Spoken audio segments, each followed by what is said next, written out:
Entrevistas y reportajes con Eduardo Rivera. Lunes, miércoles y viernes de 9 a 10 a.m. Hashtag Foro Hoy. Foro Hoy, el alma de la nación. ¿Qué tal, amigos? Muy buenos días en una emisión más de su programa Foro Hoy, la entrevista a través de todos nuestros medios de comunicación. Estamos ya conectados con las empresas hermanas de Grupo México Hoy desde la Ciudad de México, pasamos por Puebla hasta la península de Yucatán. Estén listos porque, se los prometimos, tenemos una entrevista de lujo con el secretario de Educación del Gobierno del Estado de Puebla, el doctor Melitón Lozano. Muchísimas gracias, amigo, por acompañarnos. Bienvenido. Estimado Eduardo, aprecio tu generosidad y con un gran gusto y disposición para platicar contigo de temas de educación. Gracias. Pero además les quiero decir una cosa, no nada más estamos transmitiendo en vivo, sino que lo estamos haciendo desde las oficinas. Por primera vez salimos con las cámaras para ver la forma, el aspecto en el que están trabajando los propios secretarios del Gabinete del Estado de Puebla. Nos llevamos con una sorpresa tremenda, es temprano, y ya están trabajando aquí, ya es sabadito, señores. Nada más para que le vayan midiendo un poquito el agua, cómo es que se trabaja y cómo es que se maneja el secretario de Educación Pública del Gobierno del Estado de Puebla. Pero bueno, sin más ni más, entrémosle a lo que venimos, claro, hablemos de educación, que ese es lo que entendemos perfectamente bien, es tu mero. ¿Qué nos puedes decir? ¿Cómo consideras tú, cómo has tomado las riendas de esta secretaría que es complicada, es difícil, pero bueno, sin embargo, creo que nos dicen por ahí que has tomado las riendas muy bien del asunto. ¿Qué nos puedes platicar de ello? Con todo gusto. Pues mira, estimado Eduardo, el gobernador Miguel Barbosa, a quien le agradezco siempre la deferencia de haberme invitado a estar al frente de esta secretaría, para mí es algo apasionante. Todos sabemos, y creo que puede ser de plena coincidencia, de que la educación es un factor clave para que se transformen las personas y se transforme la sociedad. Por lo tanto, en este estado necesitamos, y es lo que hemos hecho, darle un nuevo rumbo. Recogiendo siempre todos los esfuerzos que ha habido, sobre todo de las maestras, los maestros, la sociedad en general, y ahora darle un nuevo rumbo. Y creo que lo estamos logrando. Yo siempre he venido diciendo que para que se transforme la educación no puede ser sin los maestros. Indiscutiblemente que cualquier reforma, cualquier acuerdo, tiene que ser tomándolos en cuenta. Y la estrategia que hemos definido es desde abajo y desde adentro, y de manera horizontal. Y eso lo voy a ir explicando detalladamente. Pero antes quiero decirte en dónde está el sello propio de Puebla.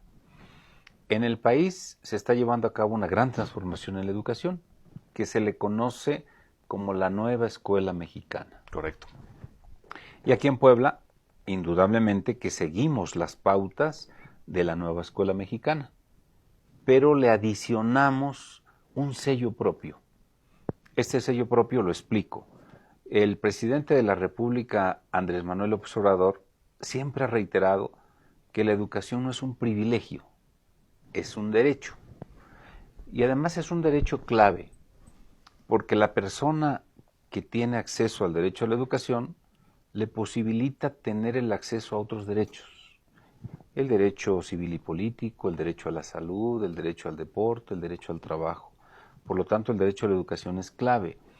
Y una persona por el hecho de haber nacido, tiene derechos humanos. Correcto. Y en la medida en que ejerce plenamente estos derechos, se desarrolla como una persona, como un ciudadano feliz, íntegro, pleno. Esa es la apuesta de la educación vista como derecho. Pero de pronto solamente queda en abstracto qué significa el derecho a la educación. Y aquí en Puebla hemos hecho un esfuerzo, lo estamos construyendo, para decir qué significa que el derecho a la educación sea una realidad, se concrete, desde el plano filosófico, desde el plano normativo, hasta el plano pedagógico didáctico en las aulas.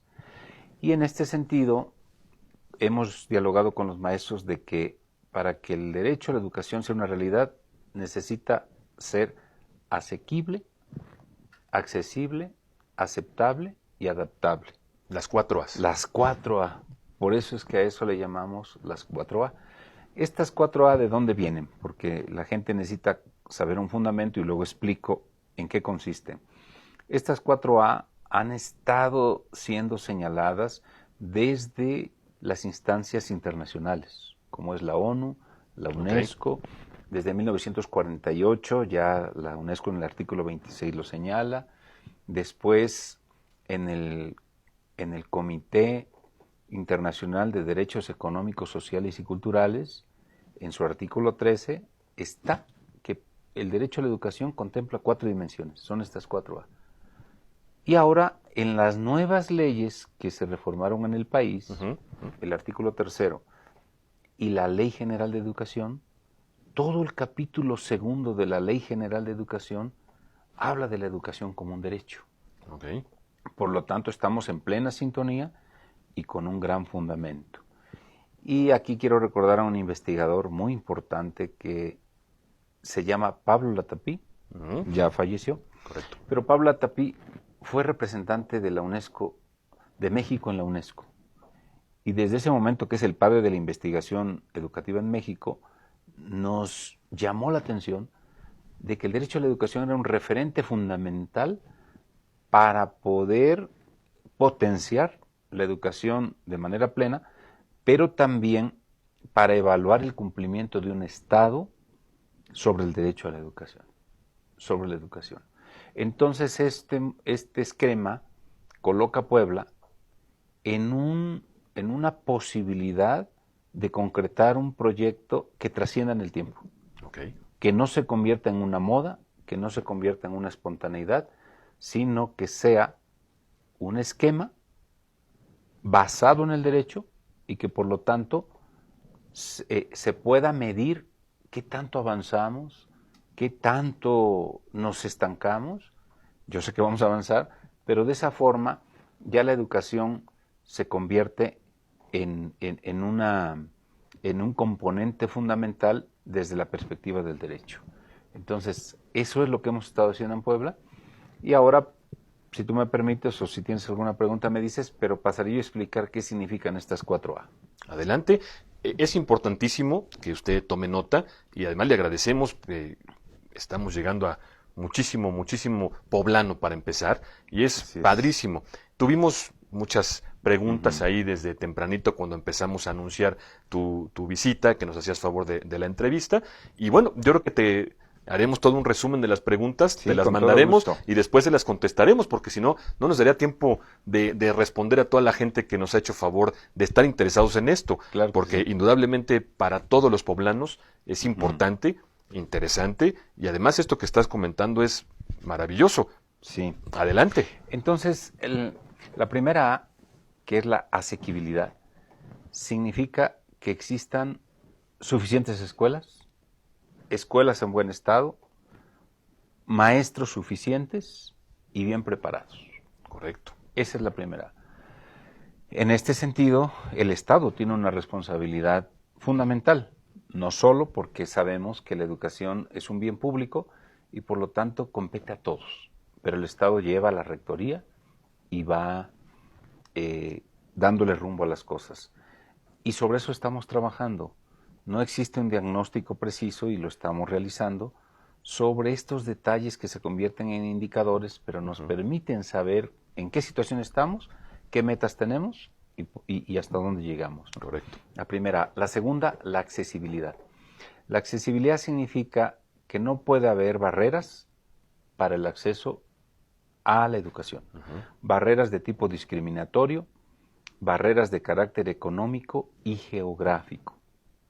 Cuando digo de carácter económico, quiere decir que no se puede limitar el acceso de un alumno a la escuela pública por motivos de una cuota.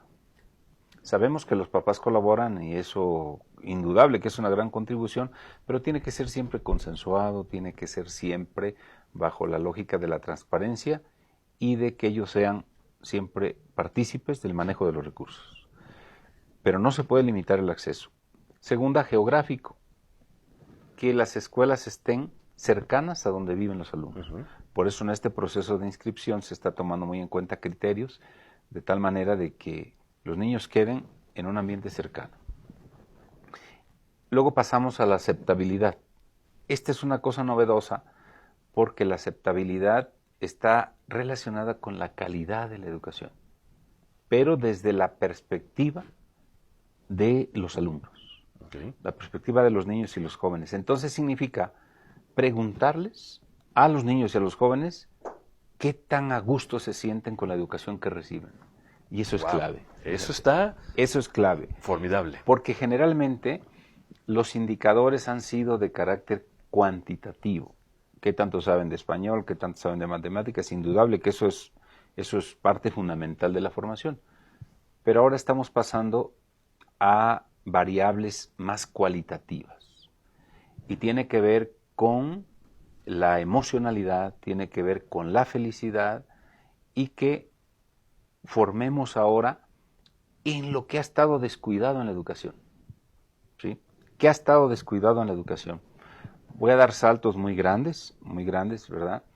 En todo este periodo neoliberal, la educación tuvo un enfoque economicista utilitarista, ¿verdad?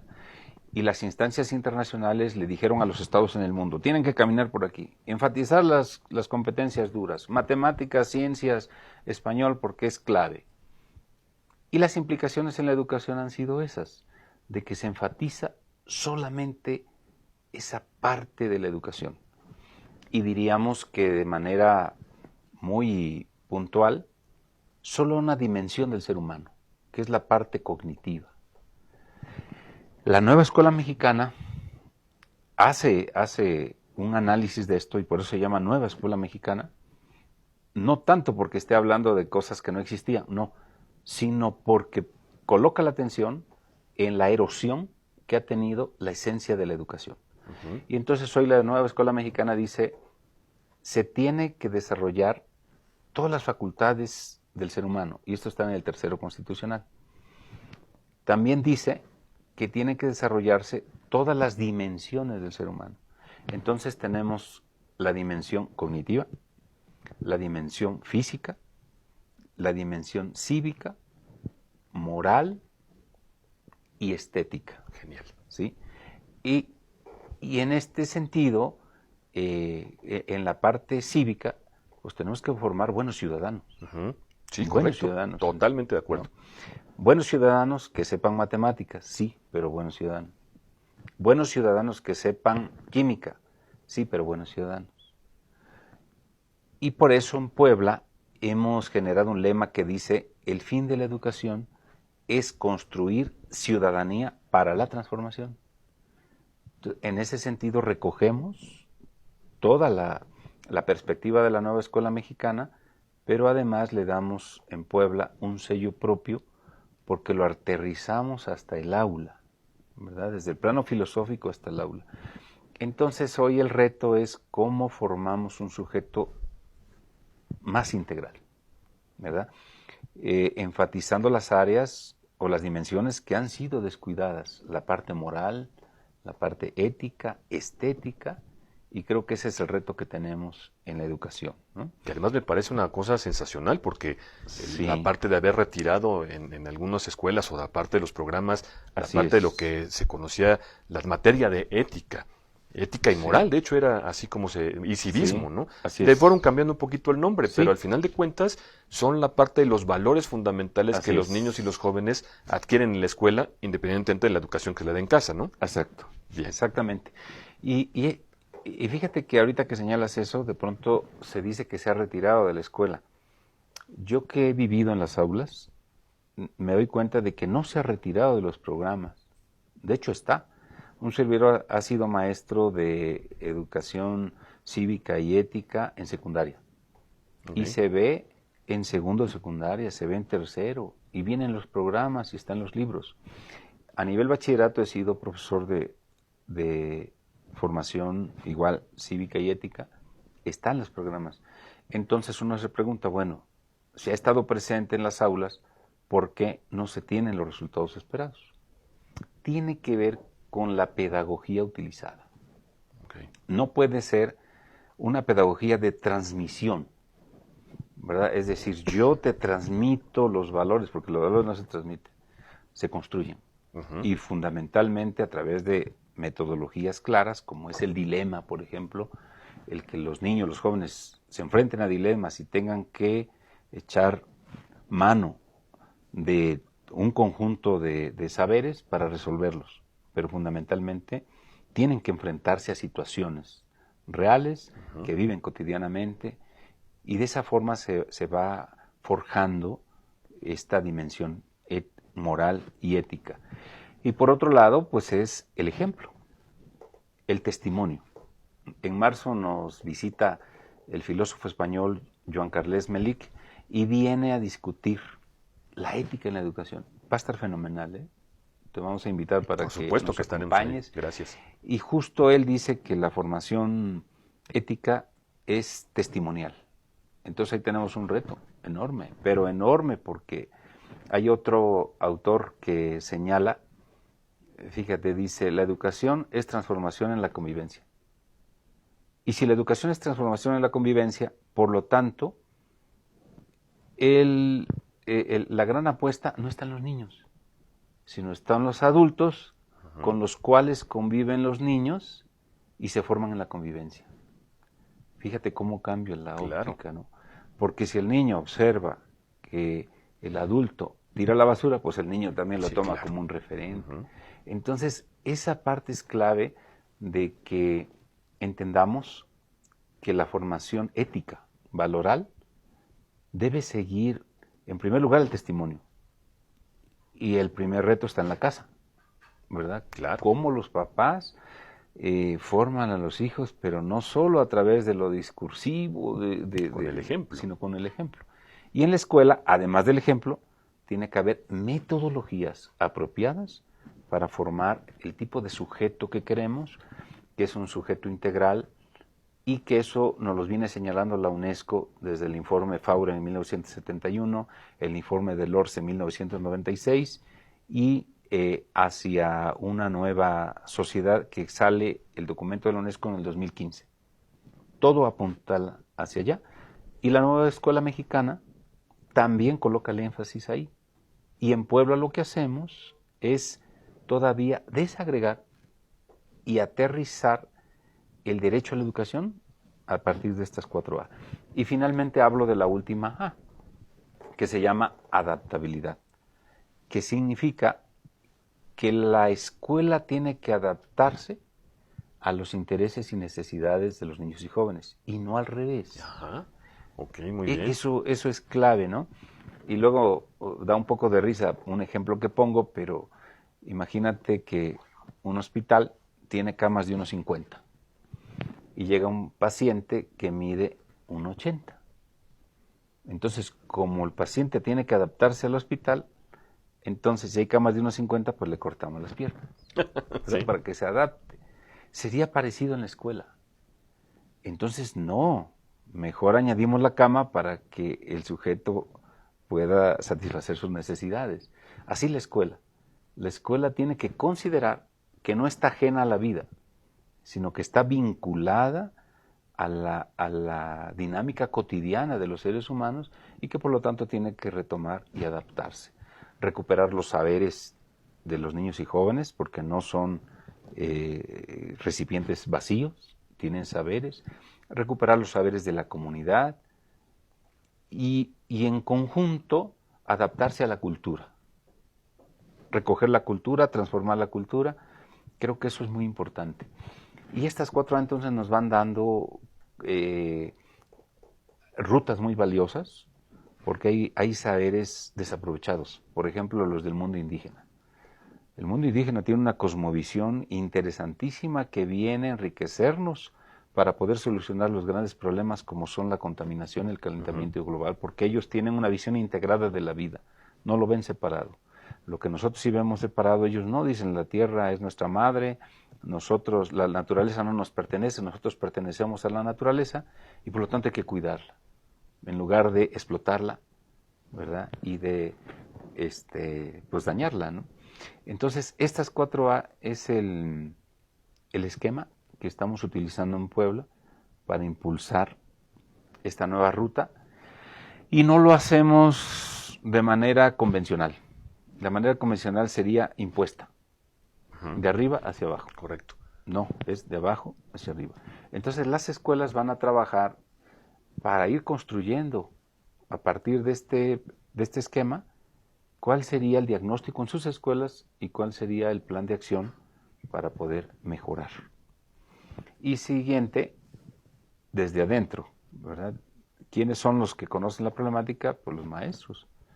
¿Quiénes más conocen? Pues los alumnos, que casi no se les toma en cuenta.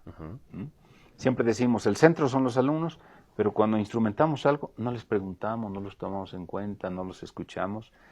Y este nuevo esquema pretende seguir esa lógica. Y luego, por último, la horizontalidad, que significa que rompamos el sentido vertical donde el conocimiento que está en el currículum está por encima de los maestros. Los maestros por encima de los alumnos. Entonces, siempre existe una visión jerárquica, patriarcal y de imposición. Entonces, no. El maestro tiene que concebirse en una relación de iguales con los alumnos en cuanto a saberes. Claro. Es decir, el maestro tiene saberes y no lo sabe todo. El alumno tiene saberes y no lo sabe todo. Por lo tanto, la interacción entre el maestro y el alumno en condiciones de igualdad se construye el conocimiento de forma horizontal, ¿sí? Y a eso le llamamos una relación, o más bien le llamó así este pensador brasileño Paulo Freire, una relación dialógica, ¿verdad? Que representa eso. Y eso es lo que estamos construyendo con los maestros, constantemente en los consejos técnicos, que pues es el espacio donde se discute, se debate, se comparten ideas, necesidades, dudas, planteamientos. Ya se está discutiendo todo esto en las escuelas. Y es por donde le estamos apostando para una verdadera transformación en Puebla, pero que se convierta en una transformación cultural a partir de un movimiento social. Esa es la apuesta y pues qué bueno que tú me das la oportunidad de compartirlo con la sociedad poblana, porque yo vengo defendiendo de que la educación es un asunto público. No puede solamente ser acaparado por la Secretaría de Educación. No. Aquí participan los padres de familia. Ajá, las asociaciones de padres y demás. Participan los sindicatos. Okay. Participan los medios de comunicación, participan las iglesias. Es decir, la escuela es un bien público. Por lo tanto, todos podemos contribuir con un granito de arena. Lo que hace la Secretaría es ir generando las condiciones para que todos podamos contribuir y generemos un verdadero cambio social donde la educación sea un factor fundamental para llevarlo a cabo. ¡Wow! ¿Cómo la ve? ¿Qué le dije? No cabe duda. Y qué bueno que lo estamos comentando, porque Claro. además me sumo a la parte y por supuesto ayudar y fortalecer las ideas, aportar Excelente. siempre de forma positiva, porque de Sí. repente las personas les hace muy fácil criticar y decir cuando no están viendo todo lo que se está haciendo. Así Esta forma, además me encantó lo de la nueva escuela mexicana. Sí. Debo decirlo, me encantó. Y que estemos siendo parte de los pioneros aquí en Puebla para el país. Así es. La nueva escuela mexicana, cuando yo dialogo con los maestros, les digo, primero, nunca adopten algo acríticamente a priori, pero tampoco lo rechacen de primera instancia Claro. sin conocerla. ¿No? Discutámoslo. ¿Por qué nueva? ¿Verdad? ¿Por qué nueva escuela mexicana? ¿Qué tiene de nuevo? Y de esa forma irnos apropiando del planteamiento, irlo reconfigurando a partir de las condiciones contextuales de cada región, de cada escuela. Entonces no es una cosa homogeneizante, sino es una propuesta que tiene que irse concretando, pero desde los saberes que existen en cada escuela, pero sí con esa ruta de que no nos perdamos. Hoy se trata de formar integralmente a los alumnos, a los jóvenes.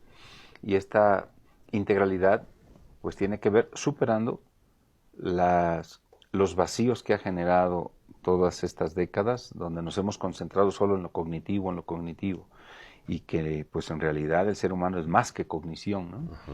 Y ya hay dos ejemplos que cito también que a los maestros les gusta, ¿no? Yo les digo que Hitler pues sabía mucho matemáticas, ¿sí? Muchos alemanes sabían matemáticas y también tenían un alto sentido estético. Ellos tenían pinturas de artistas famosos, escuchaban a Beethoven, a Mozart, sin embargo, iban a asesinar personas. Entonces, no basta que tengan ciertas capacidades cognitivas o estéticas cuando la parte moral y ética está descuidada. ¿Verdad? Por eso la nueva escuela mexicana nos centra la atención en que eso es fundamental. ¿Verdad? Todo es importante, pero eso es fundamental. Y por eso el presidente de la República ha impulsado una cartilla moral. Y en Puebla nos inspiramos, y aquí en Puebla nosotros estamos impulsando una cartilla ética. Y cada mes sale una cartilla ética, que se convierte en un instrumento, en un medio, para favorecer la reflexión ética, no solo en los alumnos, sino cualquier ciudadano que quiera acudir a la cartilla ética, pues lo puede hacer, ¿no? Entonces consideramos que, y eso es lo que, repito, vamos a discutir en marzo con este filósofo, de que la moral aporta unos elementos, pero la moral es más pública, y la ética aporta otros porque es más íntima, más personal, y está vinculada a la contingencia de los sucesos diarios que no están previstos y que te toma por sorpresa y tienes que decidir. Y si tienes los elementos suficientes para decidir, entonces pues tomarás buenas decisiones para ti y para los demás, ¿verdad? Que no te dañe a ti y que no dañe a los demás. Y si logramos eso, pues estaremos avanzando mucho en la formación de seres humanos más plenos, más felices, más contentos y más responsables. Sensacional. Y bueno, ¿cómo ha sido? Me imagino que ya, como comentabas tú, ya han venido avanzando las pláticas con maestros, sindicatos, etcétera, paz de familia. ¿Cómo has sentido tú? ¿Cómo lo han tomado? Indudablemente es un cambio para bien, además. Así es. Un cambio que a mí en lo personal me parece fundamental, porque además en otros programas hemos hablado acerca de lo que le pasa a los ciudadanos, sobre todo a los jóvenes, que de repente no les damos en las escuelas o no les dábamos en las escuelas lo que de repente cuando platicas con gente más grande dice, bueno, es que en la escuela la ética y la moral, los valores, etcétera, cuando ahora a lo mejor las familias no tienen el tiempo porque tienen que trabajar las mamás, en este caso, ¿no? Que son los que operaban esa parte por las tardes. Claro. ¿Cómo has sentido tú esta unión? Fíjate que yo lo he sentido con muy buena recepción. Los maestros, diálogo con supervisores, directores, y cuando platicamos de este esquema, en primer lugar ellos se sienten reconocidos. Ellos por mucho tiempo han sido denostados, y en la época del periodo pasado que acaba de vivir nuestro país, donde recordemos que la evaluación era un instrumento de transformación, pues al maestro se le echó la culpa, ¿verdad? Se dijo, los malos resultados en educación tienen que ver con los maestros y por lo tanto hay que evaluarlos, ¿no? Creo que era una visión muy reducida de entender el problema educativo. Y hoy cuando vamos a los maestros y les decimos, los que más saben de educación, en un gran sentido, son ustedes como maestros. Y tienen saberes importantes que podemos poner al servicio de la transformación de la educación. Entonces se sienten revalorados, tomados en cuenta, y que ellos se convierten en verdaderos agentes de transformación. Es algo que se ha perdido, ¿no? Un maestro pues no solo es el que llega a dar clases, no es un transmisor de conocimientos, es un agente de transformación social y es capaz de provocar las condiciones para que se transforme el ambiente dentro de la escuela, pero también en la comunidad. Entonces recordemos cuál era el sentido de hace muchos años. Claro.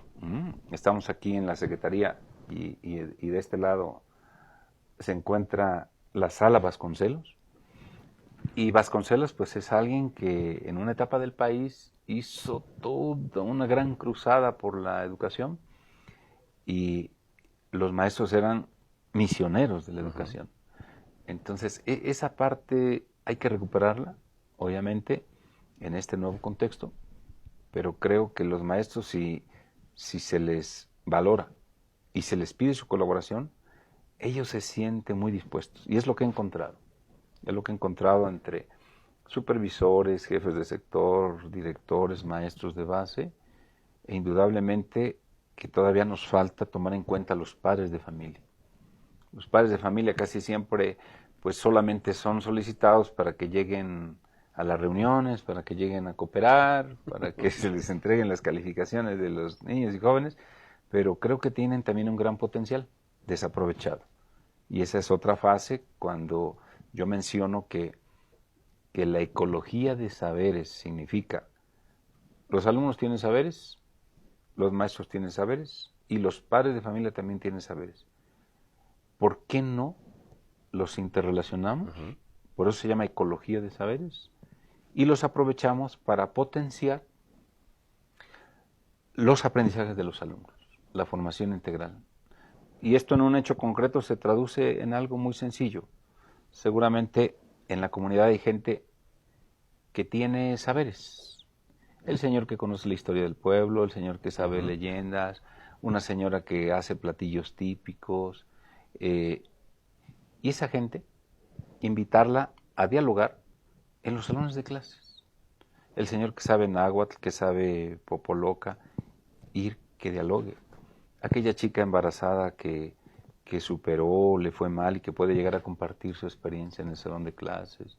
Aquel joven que está pidiendo en una esquina y que puede llegar a compartir ciertas cosas, son saberes.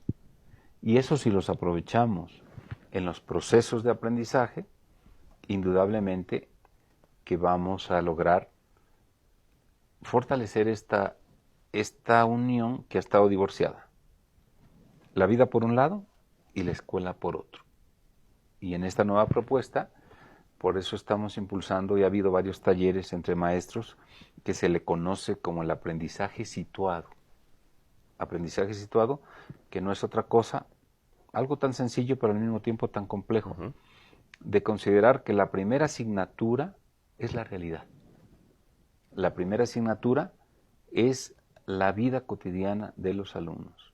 Y entonces lo que viven en la calle, lo que viven en la familia, lo que viven en la comunidad, se tiene que convertir en punto de partida para los procesos de aprendizaje. Y después enriquecido por lo que dicen los libros, claro. por lo que dice la teoría. Pero el punto de partida es la realidad misma, la realidad económica, social, política, medioambiental. Y de esa manera, pues obviamente que sí les llama la atención a los alumnos, porque estás discutiendo aspectos que viven, que les interesan, que les afectan. Y eso es lo que provoca y suscita el interés. Entonces, es muy fácil de comprender, ¿verdad? Si un alumno llega, si le hablas de cosas que están en otro mundo, pues se duerme o se pone a jugar. Pero si empiezas a hablarle a partir de sus intereses, pues indudablemente que vas a captar su atención y obviamente que el papel de los conocimientos más estructurados que vienen en los libros juegan un papel clave, pero en un segundo momento. Y a eso le llamamos aprendizaje situado y es lo que hemos estado impulsando entre los maestros, las maestras en todo el estado y están involucrándose muy bien. Y por ahí vamos. Padrísimo. ¿No? Pues nos han dejado con la boca abierta. Muchas gracias. Sensacional. ¿Algo que quieras agregar, secretario? No, pues agradecerte porque habíamos postergado esta entrevista, habíamos demorado por las ocupaciones, pero te aprecio a ti y a tu equipo toda la disposición, la comprensión y que cuando ustedes me inviten, yo siempre estaré dispuesto para ir comentando con ustedes, pero a través de ustedes, con toda la sociedad poblana, que necesitamos hacer equipo. Así es. El gobernador ha dicho que un valor de este gobierno es la cercanía, pero otro clave es la corresponsabilidad. Entonces, se trata de que el cambio lo vamos a provocar todos. De manera coloquial, hay personas que dicen, todos queremos el cambio, pero nadie quiere cambiar. Sí, ¿no? así es. Entonces, el valor de la corresponsabilidad es clave. Si sumamos esfuerzos, la sociedad poblana en su conjunto, y nos orientamos a construir una mejor sociedad a partir de la educación, que como bien lo señalaste, se empieza en la familia, seguramente vamos a tener resultados fabulosos. Y esta Secretaría estará actuando de manera muy responsable y también de manera muy respetuosa con todos los sectores de la sociedad, solicitando su contribución para que hagamos de este Estado que se haga posible esta cuarta transformación. La cuarta transformación no es otra cosa más que hacer preponderantes los valores de la honestidad, los valores de la austeridad, de la transparencia, y creo que en esos todos podemos coincidir. Es correcto. Así es. Pues ya lo escuchó, ya lo vio, ya lo oyó. Las 4 A's, que son el eje fundamental de esta nueva Secretaría de Educación del Gobierno del Estado de Puebla. De verdad, no se pierdan los avances, le estaremos informando, le vamos a pedir aquí al secretario, que nos vaya informando su equipo de trabajo para poder estarlos manteniendo informados de todo esto que de verdad, créanmelo, para empezar suena maravilloso, hay que echarlo a andar, pero todos tenemos que participar. Dejémonos ya de las críticas de repente de es que el gobierno. Ahora yo les diría más bien, ahí están los planes, ahí están los proyectos, participemos todos. Muchísimas gracias, secretario. Muy amable. Gracias a ti. Gracias por acompañarnos en una emisión más de la entrevista a través de Foro Hoy. Usted podrá ya ver a través de todas nuestras redes, toda la parte del Grupo México Hoy, como ya le comentaba, las empresas hermanas que tenemos. Le agradecemos por habernos escuchado, sintonizado Spotify y todas las redes demás que tenemos. Gracias. Los esperamos en una próxima emisión. Yo soy Eduardo Rivera. Que tenga usted un excelente fin de semana. Gracias. Entrevistas y reportajes con Eduardo Rivera. Lunes, miércoles y viernes de 9 a 10 a.m. #ForoHoy. Foro Hoy, el alma de la nación.